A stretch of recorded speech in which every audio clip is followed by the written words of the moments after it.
ॐ आञ्जनेयाय नमः।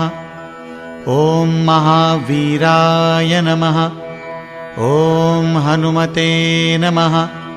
ॐ मारुतात्मजाय नमः।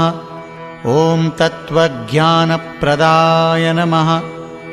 ॐ सीतादेवी मुद्राप्रदायकाय नमः। ॐ अशोकवनिकाक्षेत्रे नमः। ॐ सर्वमायाविभञ्जनाय नमः। ॐ सर्वबन्धविमोक्षे नमः। ॐ रक्षोविध्वंसकारकाय नमः।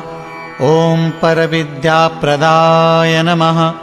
ॐ परशौर्यविनाशाय नमः। ॐ परयन्त्रनिराकर्त्रे नमः। ॐ परयन्त्रप्रभेदकाय नमः। ॐ सर्वग्रहविनाशिने